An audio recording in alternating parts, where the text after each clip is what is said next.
Okay, keep your eyes closed. Okay. I want to show you my first ever painting. All right. Okay. Open your eyes. Oh, that's a lot of colors and shapes. So be honest. What do you think? Well, I like how if you switch to Geico, you could save hundreds of dollars on car insurance. Oh, yeah, that's true. Yeah. Here, why don't I hold your paintbrush while you call them? Geico, because saving 15% or more on car insurance is always a great answer. Blog Talk Radio.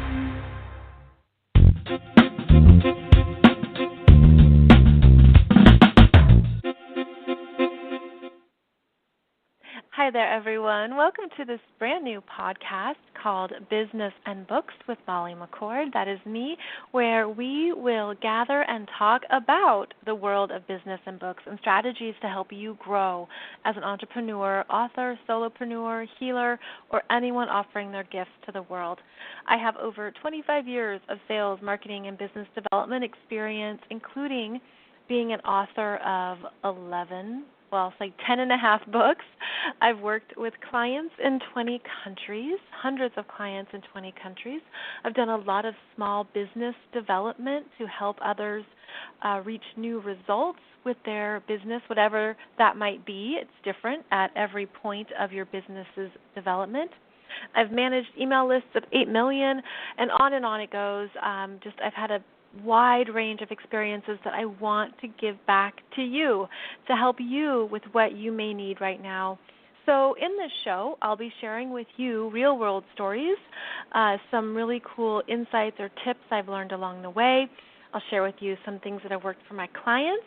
I'll share with you what has not worked for them. I think that's always valuable to hear as well.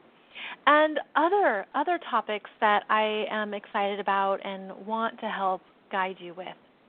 So this podcast is new. However, I have been podcasting since 2012 over on another channel of mine where I talk about consciousness and metaphysical topics. I know that's not everybody's thing, but that is the area, the playground I've been playing in, if you will, where I've learned a lot. And as an indie author, I feel that I can really help other authors understand what this amazing world of publishing is these days. So I have a lot to share with you. And because of that, I don't have a set schedule yet for this podcast. That's because I'm going to just hop on and do a show when I want to, or when I need to say something or get it out there. I currently have 8 topics already lined up that I want to discuss and share with you. So I'm going to have a little bit of an abnormal schedule, which means you'll probably hear a new podcast every few days or so that I can get this content out there. So please subscribe to the show, and that's how you'll be aware of the latest episode and what I am gabbing about next. So in this first episode, we're going to talk about the sales process because that's what so many people want to improve. You know, we all want better results in our sales game. And whether you are an author who's looking for new readers or you are an entrepreneur or a business owner who's just trying to make sure you're getting the right people, I want to help you with that in this first show. So we're going to talk about the sales process and what is that. And, you know, there's so many ways to talk about it. But I'm going to narrow in and focus in on 3 types of leads. Now, we call it lead gen, lead generation, or customer acquisition, or when we're going out there to find new people to offer our services, programs, products, you know, anything that you're here to sell and share. And the sales process cannot be just one thing, which I hope you understand. It's many things. And the way that you will improve your sales process is by implementing this is a pop quiz, it's a one-sided pop quiz, the best ways that you can really drive and improve your sales process is by establishing multiple revenue channels. Multiple revenue channels. And I talk more about this on my website, mollymccord.online, and you'll find there a bunch of topics and videos where I go into more depth on some of these topics. So be sure and check that out because I talk more about how you need to establish multiple revenue channels. But before or as you do that, you have to have an awareness about the different types of leads that are out there. So 3 types of leads. Now, off the top of your head, do you know what those are? Really simple. You just have to go to your closest sink, your closest faucet, and it's cold, warm, hot. There it is. It's that simple. Cold leads, warm leads, hot leads. And I'm going to talk about what each of those are because they're each uniquely different and you need to understand how they work together and how each one is a customer or a reader with different needs and different requirements. So let me share with you a story first.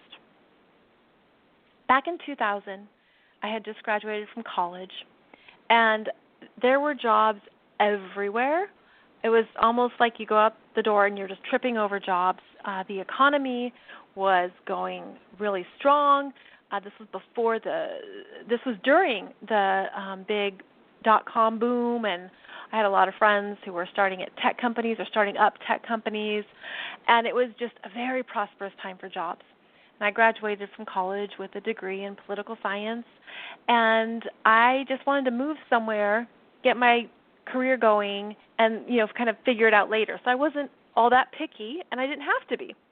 So through a friend of a friend, I was offered and found a job as a personal banker in Portland, Oregon. So I moved to Portland, Oregon, and got into banking, which I knew nothing about. It was my first job, obviously, and I had leadership experience, which I really liked, and I'd been in sales before. I've always had sales jobs, I think. And so as a personal banker, you are in a sales position. You're selling for the bank. And we had a very strict process that we took clients through. Okay, so I'm going to actually reframe how you think about a bank or any financial institution here, because when you walk in, they're looking at how they can win your business, right? You probably know that because your business is money, and they want your money. So you walk into the bank, and someone, perhaps a teller, offers you if you want to open a new checking account, and you say, sure, I could use that right about now. I was looking for a new one. Well, that teller gets credit because they are sending you over to someone like me who is going to sit you down and open a new checking account. Now, in my world as a personal banker, there were all these different products that I was evaluated on selling. And they had these crazy standards that no one could ever obtain about how many products you needed to sell a day, and then how that led to certain a week and certain a month. And so there was always these numbers and always these unobtainable goals to reach, but they were supposed to motivate you. So you'd come over and sit down with me, and we talk about a checking account, okay? And then we maybe talk about a savings account, and then we talk about a debit account, and we talk about a credit account, credit card. Okay, right there, 4 products I'm selling you. But you're thinking, do I need this? Can I use this? Is this a benefit to me? But me as the banker, I'm getting you further into the bank system, right? I'm bringing you in further with addressing your needs and how I can help you and what you're looking for right now. Oh, do you need an equity line of credit? Oh, do you need a home loan? Where's your mortgage at? Do you have overdraft protection on your checking account? Do you need to transfer between different accounts? And on and on. And all of these things are different products for the bank. There are different ways they make money. So you sit down, you open a checking account, maybe a few other things, and I, as the banker, it's my job to not only get your information, but to assess your needs. So as I'm doing that, I'm taking in your information, and I'm determining more about your family, perhaps. Do you have, a child who's going to be going to college? Do you need help financing that? Do you have sometimes I dealt with people who had just inherited money. Well, then I would refer them to a financial manager. Guess what? I got points for that. Anything that brings people further in to the bank's system, the bank's services. I, as that personal banker, would get sales credit for that. And so all of this is about addressing your needs and addressing where you're at in life. In fact, we had this huge chart based on all this data that told us, depending on your age, we could kind of guess what some of your needs were. And this chart, I mean, it was so intricate. It was like at age 33, you're probably a little bit more solid in your career, and you either own a home or you want to own a home. So maybe I talk about home equity products or home loans. If you're 63, well, maybe you're looking for a little bit more financial security, and we can talk about different types of investment options, such as certificates of deposit, or what is the interest rate on your current savings account, and on and on. So as a banker, not only did I have all these different products to sell, but it was my job to bring in people who were different types of leads, okay? Cold leads, warm leads, hot leads. So let me talk about what each of those are. A cold lead that I want you to know about, whether you're online or in person, a cold lead is someone who does not know you. They're brand new to your books. They're brand new to what you offer, what you sell. And you reach out to them, maybe unsolicited, and you offer them free anything. Now, you see this all the time on Facebook. If you're on Facebook, free download, free checklist, free course, those are people who are looking to find cold leads, new people. You're new. You don't know them, right?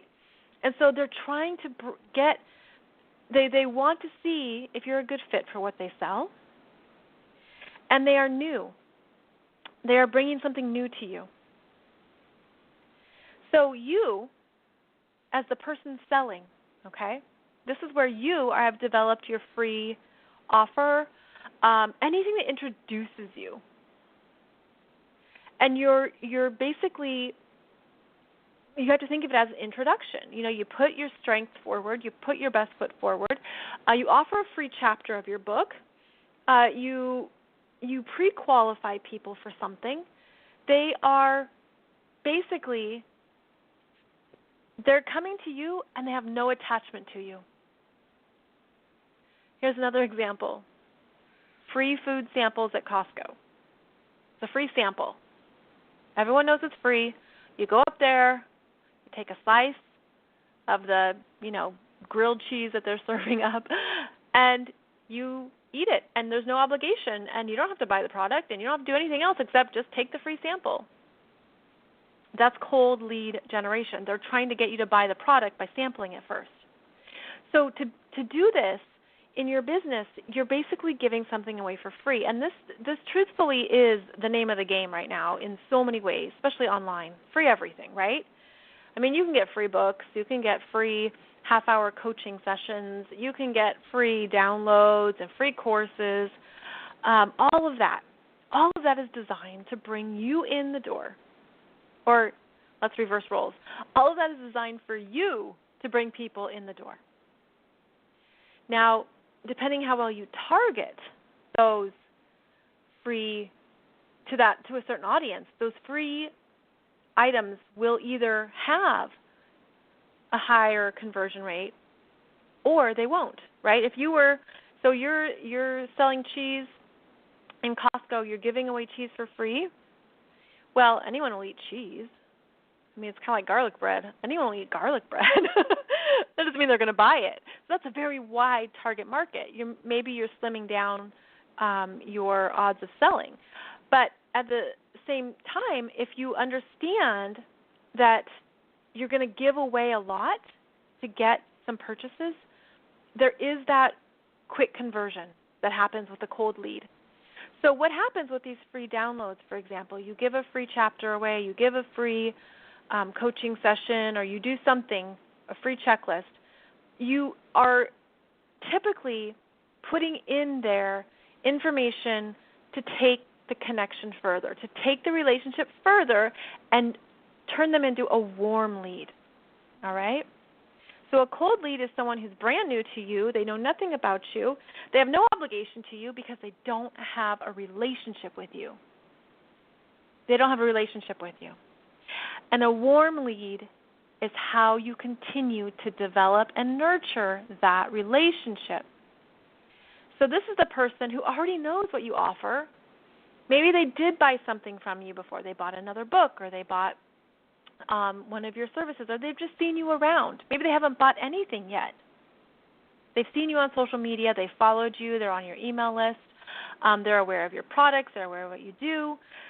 They're warm to you, right? They're like, oh, yeah, I'm interested. I'll stick around, and I enjoy what they have, or I want to continue the relationship. That's what a warm lead does.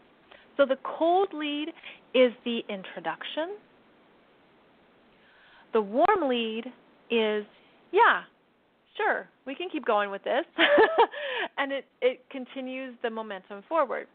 So a warm lead would also be a pre-qualified credit card offer. And that's something we have here in the States. But that's basically the credit card company says, well, you're pre-qualified because of whatever they've looked at for your data.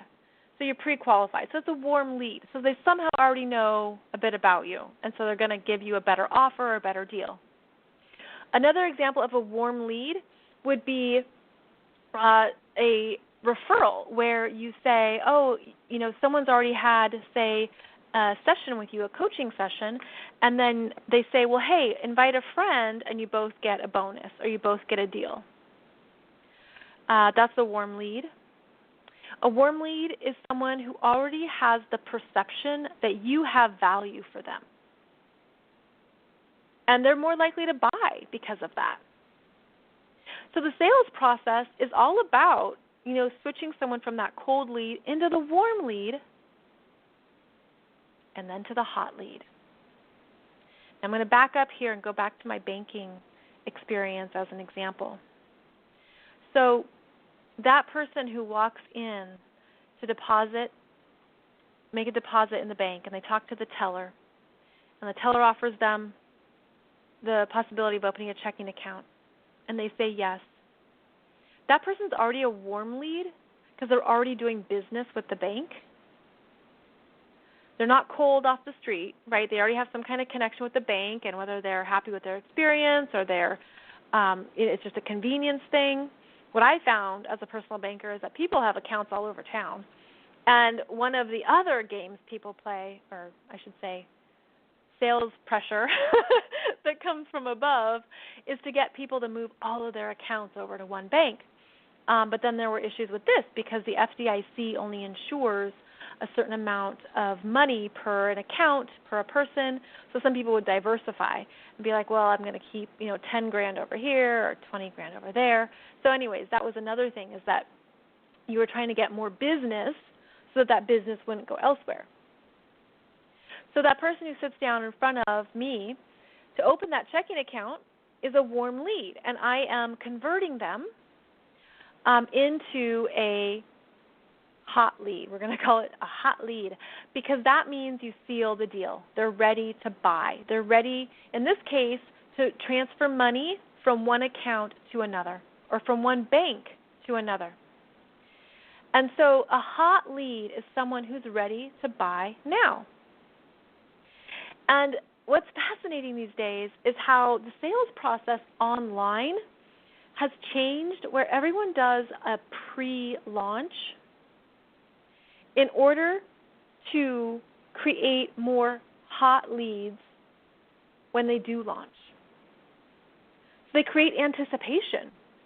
You can see this with a book launch, where people, they'll start talking about the book 2 months or 1 month in advance to give people a heads up this is coming, to generate excitement, to create buzz, to create, the word of mouth, so that by the time the book is released, people are saying, yes, download now, click now, order the paperback now. Well, that is all part of the online sales process. That's why there is that pre-launch. The hot leads are the people who already trust you, who already know you, who want what you've got. They just want it. Take my money. I want what you have. That's what the hot leads will say. And hot leads are, of course, the sales. That's the person who is saying yes to what you're selling. And so the whole sales process here is moving people from that cold lead, which is, I don't know who you are, let me introduce myself, the introduction, to the warm lead, where you have a conversation, you get to know what they're about, you share what you're about, you assess their needs, they assess your benefits, and then, yes, I'm ready to buy. This is different depending on the types of products you sell and whether you're conducting business in a brick and mortar, a retail store, in person, and online. The online process is the fastest. It's immediate, and chances are you are very much aware of that because it's everywhere these days. It's just everywhere on every platform, and that's how these social media channels make money, is through the Facebook ads, through Instagram ads, through all these other ways that people can pay to advertise their free download or their book or their program or their product or their scarf or their candle. So the online environment has changed the sales process. It's made it faster, where you have this immediate gratification, right? Especially if you can download something right away. It's different offline. If you've ever had to buy a car in a car dealership, at least here in America, it takes hours. It's ridiculous, really. But it's a longer sales process, assuming they have the inventory and what you want and it's not special ordered and it's on the lot and they don't have to ship it in, all those details. But the idea is that it's still the same sales process.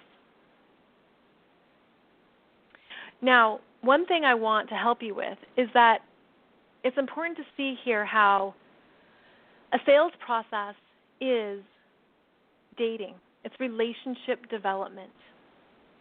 Relationship development. And I actually believe that is the key takeaway, is that if you can see it from that angle, it's going to shift your expectations and how you come across and how you do it, because there are people who have horrible relationship development skills, or it's not an enjoyable sales process. Let me put it that way.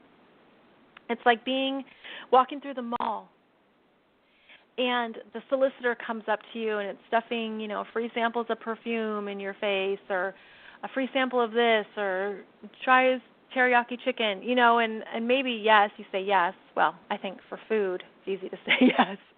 But for anything else, it can be intrusive, right?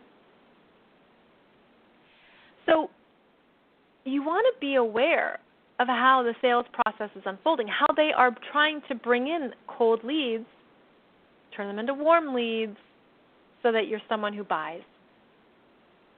I have a friend who's a real estate real estate agent, and she works with developers and brokers and all kinds of people. And she has said that, it's really a lot of just ongoing cold leads is where she spends her days, whether it's making phone calls or trying to put up postcards or flyers. And all of that can zap you if you're only feeling like you're doing cold lead generation. So for you to help increase your sales, really focus on your warm leads, the people who already know you, who already value you, who already relate to what you do. Those are the people that you really want to nurture and develop their relationship with. And maybe they haven't bought anything from you for whatever reason. If you offer more expensive things, it could be a financial reason, or maybe it's a timing issue and it's just not the right time for them, or maybe they bought everything you have. What I want to help you do is nurture those people who are already on board and put time into them, because those are the people who are then going to do the work for you, quote unquote, of bringing in more cold leads, right? They're going to tell their friends. The referral business, the word of mouth business is truly gold. That's where the gold is. And as an author, I can attest to that. I would say that for some of my books, it's really the word of mouth is how things take off. And you can't buy that. You can't buy that. And that's really what you want, is the word of mouth from those people who are either your warm leads or who have already purchased from you. So something I want to suggest or invite you to do is to look at how people are selling to you. So we all are on the other side of someone else's sales process all the time. It's everywhere. And not just online, although you can find the quickest examples online. But it's in person. It's on TV. It's on the radio. It's billboards as you're driving around. It's everywhere. People are always selling something. And it might be disguised as something else or masked. But understand it's a sales process. So look at what grabs you to take action. What is effective to you? And I believe this is some of the best research we can do, is to look at how it's done really well and how it's done really poorly. Back to the bank story, we would have these nights, maybe once a quarter, where we really had to focus on developing our mortgage customers. And we would stay late after work, after 6, and order in pizza, and there'd be 3 of us, myself, the assistant manager, and the manager. And we would call. We had, of course, so much data, so we always knew. We had these long lists of clients. We would call all of the mortgage customers in our area who were our customers and check in on their mortgage and check in on their rate and their amount and, do all that. It was a customer service call, disguised as a customer service call. And yet we were always trying to upsell, get a word-of-mouth referral. We were doing anything to stir up those warm leads. Now, these are people who purchased, so they were customers, but we were looking for their warm leads. Like we were looking for them to suggest a family member or perhaps someone else, a friend or, someone on their PTA board to refer us for the mortgage. Then there were the nights when we did the cold calls. And, those are the worst. And that was about, again, introducing the bank, introducing the rate, introducing all that stuff, and hoping that some of those cold calls would turn into warm leads. And that's, I don't know about you, but that's not something I like. I found it trying. I found it hard. I dreaded it. It's like, oh, please, can I be sick? But no, I wasn't. And then the bank, always wants you to perform. But it's necessary. It's part of our job. No matter what you're doing, that sales keeps you going. It keeps you in business. It keeps things rolling. So we have to be aware of the sales process, and we have to be aware of how effective it is. Now, just a little follow-up note here. I did follow all of the bank's training with sales, and somehow, some way, I ended up as the second best banker in the state for a quarter. I don't know. It's so long ago now. But I was like, I don't know how this happened because I'm not a banker. I just followed their sales training.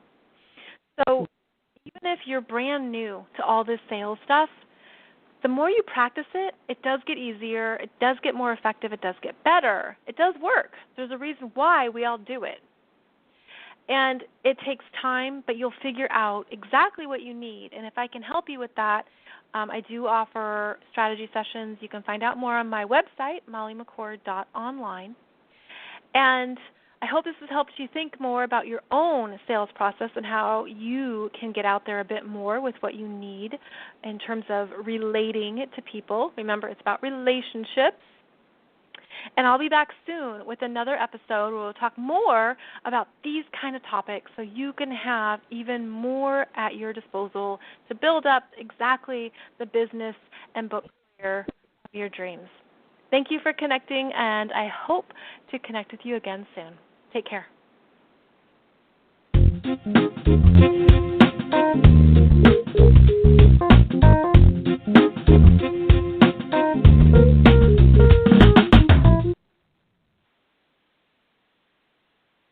Hi, this is Maury Moreland Morrison, here to tell you Geico has more than just great savings. Much more. Geico's been around for more than 75 years, back when they were using Morse code. Sorry, that's just my sense of humor. What's more, with Geico you get 24/7 access to licensed agents on the app, online, or over the phone, so you can talk to them at night or in the morning. So forevermore, just know that no other auto insurer has more than Geico. More power to you. Geico. Expect great savings and a whole lot more.